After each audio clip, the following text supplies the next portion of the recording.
இது அம்பாளோட சந்நிதி.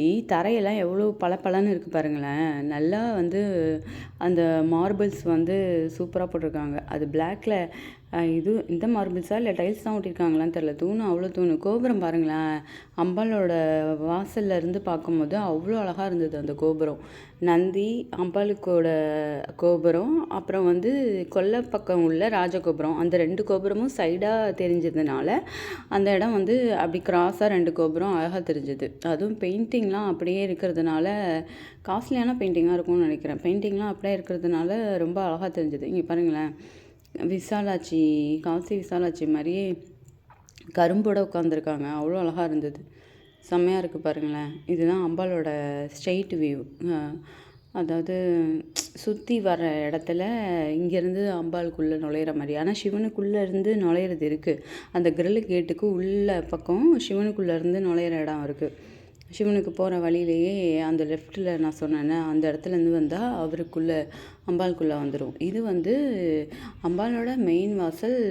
கொல்லைப்பக்கம் வாசல்லேருந்து வந்தால் அது வந்து கொல்லைப்பக்கத்தோட ராஜகோபுரம், பின் வாசலோட ராஜகோபுரம்.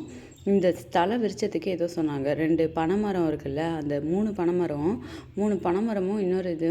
இந்த மரம் வந்து எத்தனையோ வருஷமாக இருக்காம். அதுக்கு வந்து ஒரு இதுதான் ஸ்தல விருட்சமா இல்லை என்னன்னு தெரியல எனக்கு. அந்த 3 பனைமரமும் இருக்குது பாருங்களேன். இதுக்கு வந்து ஏதோ ஒரு இது சொன்னாங்க. அது வந்து நான் மறந்துட்டேன். சிவனை எப்படி வந்து இது பண்ணுறாங்க பாருங்களேன். அவர் இது வந்து திருப்பனந்தாளுங்கிறது ஒரு பெரிய ஸ்தலம். அது முக்கியமான ஸ்தலத்தில் ஒரு ஸ்தலம். திருப்பந்தூரம் அப்படின்னு சொல்லுவாங்க திருப்பனந்தாள் போனால்.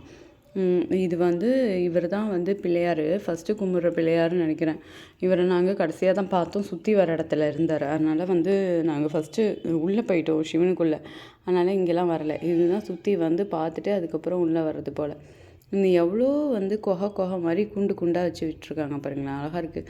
இங்கே சைட்லேருந்து பார்க்கும்போது அந்த நடராஜரோட சந்நிதியும் அந்த 2 கோபுரமும் எவ்வளோ அழகாக இருக்குது பாருங்கள். சுவாமியை வந்து பார்க்கலான்னு பார்த்தோம். திரை போட்டிருந்தாங்க. அதுக்கப்புறம் ஃபஸ்ட்டே பார்த்தாச்சு. அடுத்ததுக்கு திரை போட்டிருந்தாங்க. நிறையா வீடியோஸ் இருந்தது சுவாமியோடது. ஆனால் என்ன பண்ணேன் எதில் இருக்குது அப்படிங்கிறது எனக்கு தெரியல. அதை மறந்துட்டேன். நிறைய வீடியோஸ் இருந்தது சுவாமியோடது. அதுவும் ரொம்ப அழகாக நல்லா பெருசாக குண்டாக இருந்தார். அவரோட வீடியோ என்ன பண்ணோன்னு தெரில. சரி நாங்கள் பார்த்துட்டு கிளம்பிட்டோம். டாட்டா பை பை சொல்லிட்டு கிளம்பிட்டு வரும்போது தான் மங்களாம்பிகை கோயில். இதுதான் அந்த மங்களாம்பிகை கோயில். இவருக்கு முன்னாடி வந்து தென்னை மரம் நிறையா இருக்கிறதுனால அழகாக இருந்ததுன்னு எடுத்த வீடியோ. செம்மையாக இருக்குல்ல. எனக்கு ரொம்ப பிடிக்கும்.